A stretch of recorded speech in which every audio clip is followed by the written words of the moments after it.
saya hanya sampaikan bahwa seorang project manager, jika teman-teman suatu saat ditunjuk menjadi seorang project manager, teman-teman harus memiliki skill seorang leadership ataupun seorang pemimpin.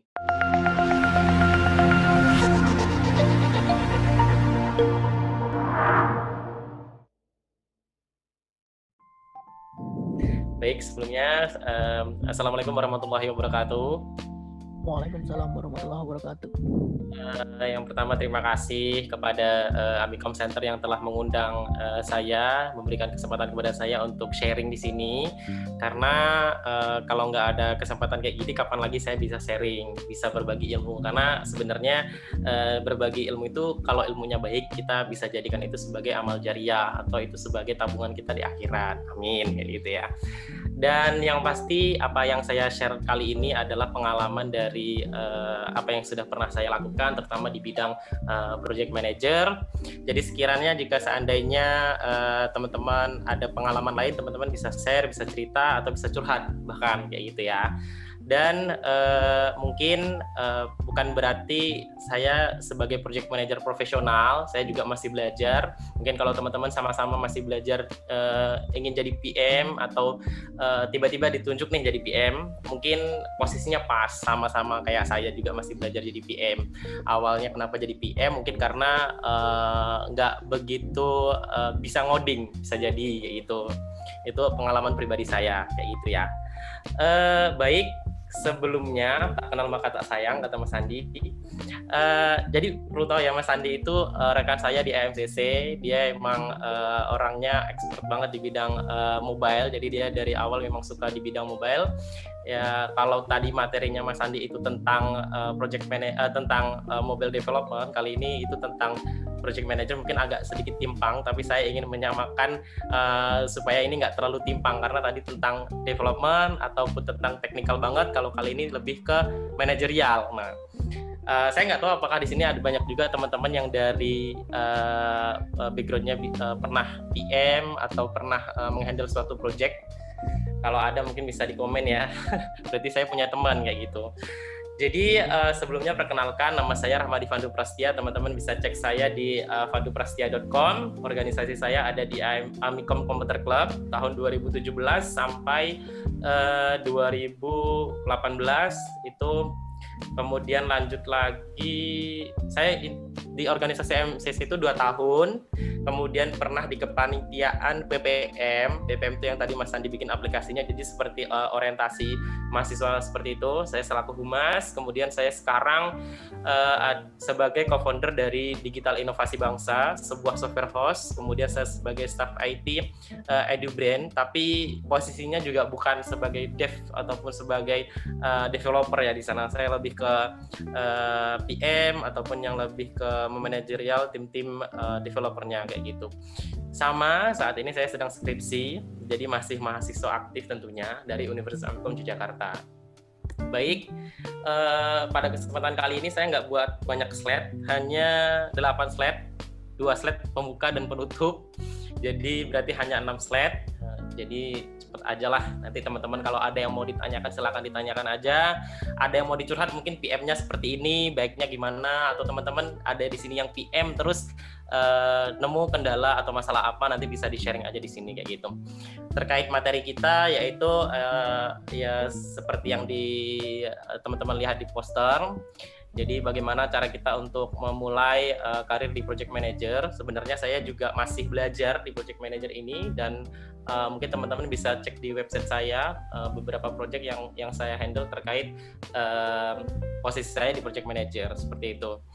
Apa itu project manager? Mungkin itu adalah seseorang yang menjadi pemimpin di sebuah project yang sangat penting sepertinya. Dan perlu teman-teman tahu, project manager itu suatu proyek itu biasanya ada mulai dan ada deadline atau akhirnya, seperti itu. Kalau seandainya itu berkelanjutan, berarti itu bukan suatu project. Mungkin itu suatu pekerjaan tetap yang bisa teman-teman lakukan. Contohnya kayak sekretaris, mungkin sekretaris itu kayak nggak ada ujungnya, terus aja selama itu masih ada pekerjaan buat dia ya dia dikerjakan terus. Tapi kalau project manager ini ada kalau proyek ini dia lebih ke mulainya kapan dan sampai berakhirnya kapan. Nah, perlu teman-teman tahu juga di sini kadang orang-orang banyak yang salah, ada project manager, ada product manager ya. Jadi bedanya dari kedua itu apa sih kayak gitu. Jangan sampai sebenarnya sering juga sih project manager ngerangkap jadi product manager. Nah, itu hati-hati. Sebenarnya dari product manager itu sebenarnya bisa dipisah dari PM seperti itu. Tapi sering dijadikan satu. Nah, sebenarnya project manager dan product manager itu bedanya di mana? Yaitu di life circle yang berbeda. Yang pertama, jadinya kalau seandainya project manager itu dia lebih ke life circle-nya jangkanya lebih pendek. Jadi kayak tadi saya sebutkan ada awalan mulainya dari kapan, berakhirnya nanti di deadline-nya umpamanya 1 tahun ke depan dan sebagainya, atau 6 bulan ke depan proyeknya selesai dan sebagainya. Nah, kalau product manager itu gimana? Product manager itu kadang-kadang dia sebelum project itu dibuat, dia juga udah mikirin produk ini nanti bakal di-deliver kemana dan sebagainya. Setelah produk itu jadi, dia pasti mengerjakan lagi, pasti ada kerjaan lagi. Dia untuk memasarkan produk itu, meyakinkan ke pelanggan agar produk itu benar-benar menjadi produk yang baik yang bisa diterima oleh banyak user. Jadi sebenarnya dari sisi life circle-nya si product manager itu waktunya lebih panjang dibandingkan project manager. Kemudian untuk mindset output ataupun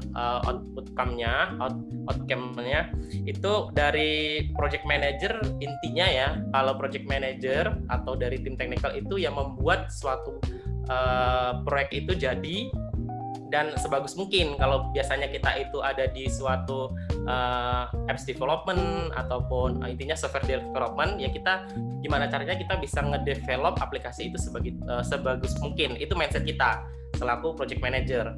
Kalau product manager dia ngedesain gimana caranya produk ini menjadi bagus, menjadi layak diterima oleh user. Kalau seandainya sasarannya ke siswa atau ke pelajar, berarti gimana caranya produk ini bisa cocok untuk siswa. Nah, itu kerjanya seorang product manager. Dia lebih ke produk outputnya sampai nanti dia bisa meyakinkan bahwa produk ini layak diterima seperti itu. Kalau untuk yang ketiga yaitu lingkungan kerja. Jadi untuk project manager itu lingkungan kerjanya dia lebih ke internal developer, sama nanti dia komunikasi ke owner, dia juga kadang komunikasi ke atasan-atasan. Jadi itu untuk luang lingkup kerja ataupun komunikasinya. Sedangkan product manager itu dia untuk lingkungan kerjanya itu lebih luas. Dia kadang masuk ke dalam project, kadang juga dia keluar. Bahkan dia yaitu tadi gimana caranya dia membuat produk itu supaya bisa diterima oleh banyak user kayak gitu. Jadi biasanya product manager itu dia lingkungan kerjanya itu lebih luas seperti itu. Nah, itu tadi untuk perbedaannya. Lalu untuk skill project manager itu lebih ke kepemimpinan yang pertama. Yang pasti di sini saya tidak memberikan cara untuk menjadi seorang pemimpin gimana, karena saya rasa di luar sana lebih banyak yang lebih pas untuk share tentang leadership itu seperti apa, ya kan? Tapi di sini saya hanya sampaikan bahwa seorang project manager, jika teman-teman suatu saat ditunjuk menjadi seorang project manager, teman-teman harus memiliki skill seorang leadership ataupun seorang pemimpin. Jadinya nanti teman-teman bisa pelajari bagaimana menjadi seorang leadership yang baik seperti itu. Nah, selain leadership, ternyata leadership itu nggak cukup, karena leadership itu banyak skupnya. Teman-teman mau jadi leadership di mana? Di organisasi, di suatu komunitas, atau di mana, atau di suatu project. Nah, kalau kita di suatu project, pada kesempatan kali ini project manager suatu software development contohnya, teman-teman juga harus dibekali dengan technical skill. Technical skill itu seperti apa? Alhamdulillah kalau saya sendiri karena dari Amikom jurusan informatika, saya juga mengetahui sedikit skill tentang software development kayak gitu. Lain cerita kalau seandainya teman-teman jadi project manager di suatu proyek bangunan. Jadi teman-teman jika seandainya diamanahi menjadi PM, maka teman-teman penting untuk mengetahui technical skill. Untuk technical skill itu teman-teman nggak harus bisa, tapi yang penting tahu. Kalau teman-teman berambisi untuk bisa, itu sampai-sampai teman-teman melupakan kalau teman-teman posisinya adalah project manager, nanti takutnya menyalahi kodrat. Jadi teman-teman kalau seandainya emang benar-benar diamanai jadi PM, ya belajarlah untuk jadi PM yang baik. Kalau seandainya teman-teman belajar coding, terus saja belajar coding sampai lupa posisinya sebagai PM, nanti anak-anaknya ataupun timnya itu bisa terabaikan atau kececer lah kayak gitu. Nah, jadi untuk technical skill ini sebenarnya teman-teman cukup tahu, cukup paham aja, nggak mesti harus bisa dan sebagainya.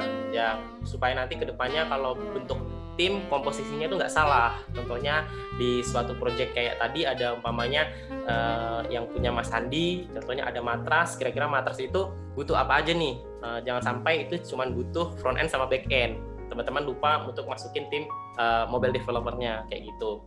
Nah, itu untuk supaya teman-teman bisa menganalisis suatu proyek itu nantinya waktunya bisa dikerjakan berapa lama, terus orangnya butuh siapa aja dan sebagainya. Itulah pentingnya technical skill. Yang ketiga yaitu tentang scheduling dan Jadi untuk scheduling, teman-teman jika seandainya sebagai PM itu intinya gimana caranya teman-teman bisa melihat suatu tugas itu bisa diselesaikan dalam waktu berapa lama. Contohnya si front end dia bikin tampilan view login dan register. Kira-kira login dan register itu bisa diselesaikan dalam waktu berapa menit, beberapa jam atau berapa hari kayak gitu. Itu dijadwalkan. Nanti teman-teman itu bikin list, biasanya bisa di Trello, bisa di kalau seandainya paling powerfulnya ya WhatsApp sih kalau saya. Walaupun ada tools keren-keren banget, ada Trello, ada Microsoft dan sebagainya. Gini, kalau seandainya suatu tugas itu biasanya teman-teman bisa ngelis melalui Trello atau melalui tools lain yang seandainya itu kalau teman-teman baca di web, Medium dan sebagainya mungkin banyak ya tools ya. Tapi kalau saya pribadi karena proyekannya biasanya saya ngerjakan di Riau, front end-nya ada di Jogja, back end-nya ada di Jogja. Jadi WhatsApp lebih powerful sih bagi saya kayak gitu ya. Jadi biasanya saya list front end ngerjain apa dalam waktu berapa hari. Nanti setelah deadline-nya selesai saya follow up kayak gitu. Itu biasanya untuk time management saya list di WhatsApp kayak gitu. Nah, karena di mereka juga langsung kebaca kayak gitu kan. Tapi itu balik lagi sih ke teman-teman lebih nyaman menggunakan Trello atau apa itu pun, nanti yang penting teman-teman bisa mengkondisikan tim supaya komunikasinya itu sama-sama lancar kayak gitu. Tugasnya mereka tahu, jadi nggak tunggu-tungguan kayak gitu. Kalau saya biasanya WhatsApp pun jadi kayak gitu. Untuk yang keempat itu ada budgeting. Jadi teman-teman sebagai seorang PM juga pentinglah dikit-dikit tahu tentang budgeting.